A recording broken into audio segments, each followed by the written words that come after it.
Chapter 3. As much as Nikolai was repulsed by Rika Planchette, he could not deny that the man was loyal to the Luciferian cause and clearly had spirit world connections. Privately, the younger man longed to usurp the older in influence in the netherworld, and Nikolai firmly believed that day would come. Perhaps it already had. Though he paid Rika as little as he could get away with, Nikolai installed him as part of his cabinet. He would one day enjoy lording it over his elder that he had surpassed him in every endeavor, particularly the spiritual, but meanwhile he needed to take advantage of what Planchette had to offer.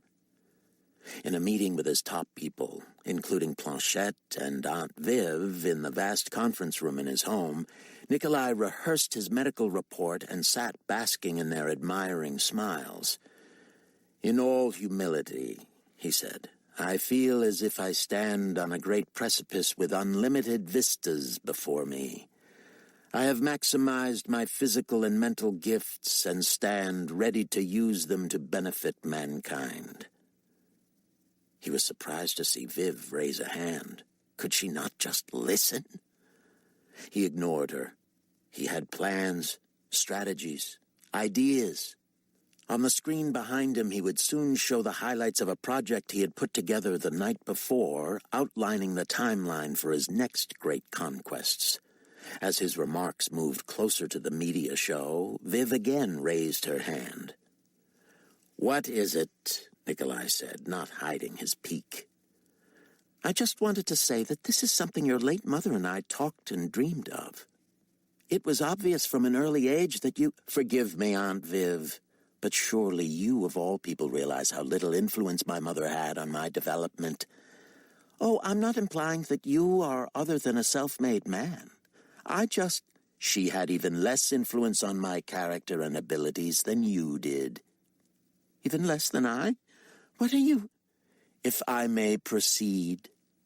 Using outlines, charts, and graphs projected onto the screen, Nikolai walked his brain trust, such as it was, through his 10-year plan.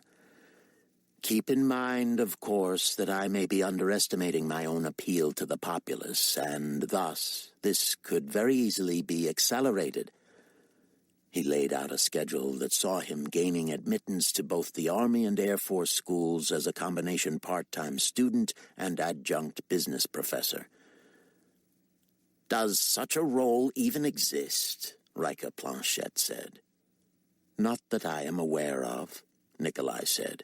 "Do you consider that an obstacle?" "No, sir," Planchette said.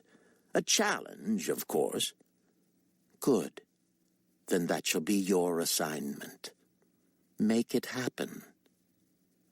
If I have to donate a weapon of war or two, so be it." "May I know your ultimate purpose, Nikolai?" Planchette said. "Just so we're all on the same page." Carpathia gazed at Planchette, closed his eyes, and sighed. "Surely you are assuming my plan has an overarching aim." "Of course." "Then listen and you will learn."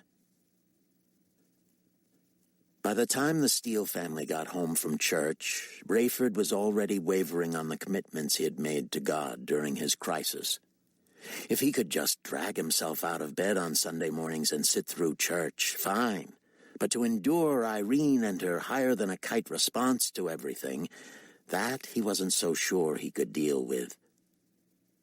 "Reverend Borer is a wonderful person, no doubt," she said, sitting at the dinner table.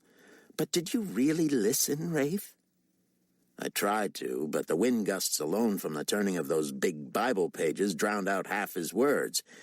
"Very funny, but that's just it. He was proof texting. Know what that means?" "I went to college too, Irene." "He used only 2 verses, but rather than tell us what they meant based on his own careful study, he worked at making them fit his point, which wasn't that profound." "So we're going to have roast pastor for dinner?" "I'm not saying a thing to you I wouldn't say to him," Irene said. "In fact, maybe we should invite him and his wife to Sunday dinner next week so I can get into this with him."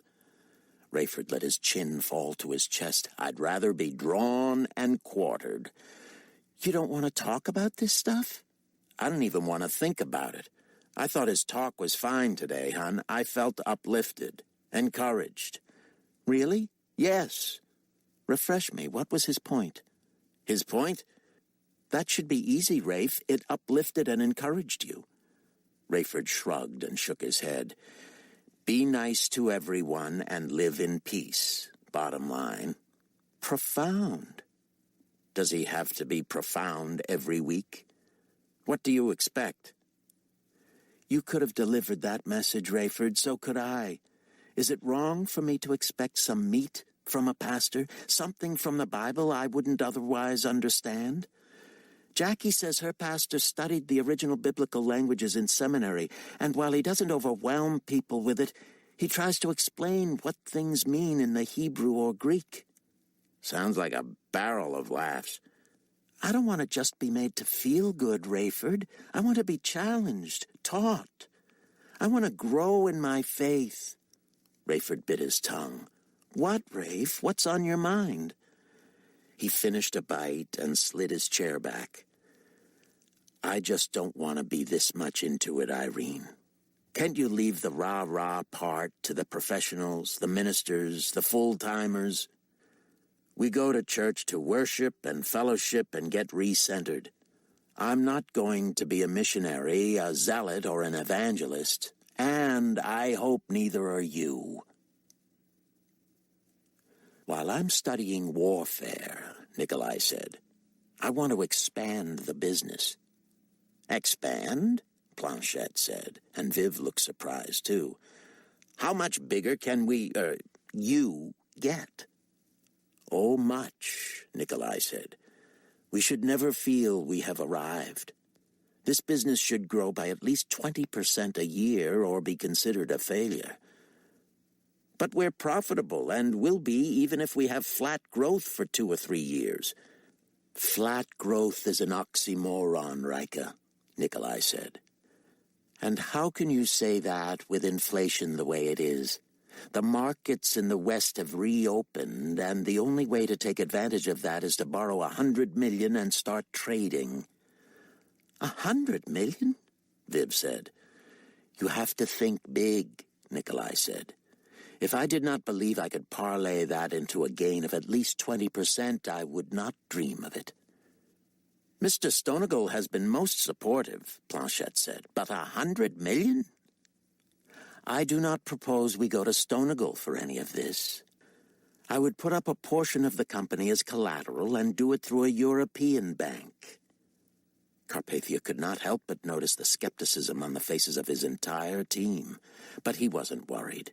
That was merely fuel. He enjoyed surprising and impressing them as much as he did convincing them. They would be bowing and scraping a year from now. My political advisors tell me that the fastest route to the Chamber of Deputies would be through the Social Democratic Party. The Greater Party or the Liberal Party is less attractive, and the Hungarian Democrats are out of the question. I, however, would insist on running as an independent. Independents don't win as a rule, Viv said. Are you sure that's the best route to the Adunarea Deputatselor? I will run as a pacifist. That had the desired effect. The staff looked at each other, scowling, then back at him. A pacifist, Planchette said. Then why the military training? To be a dichotomy, a conundrum, to have to explain myself. The more people wonder about you, the more press time you get. I will be a military expert who has decided war is futile and hopeless. The wave of the future is peace.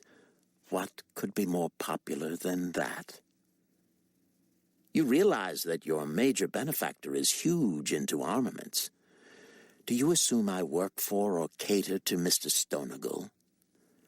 What do I have to do to disabuse you of that notion?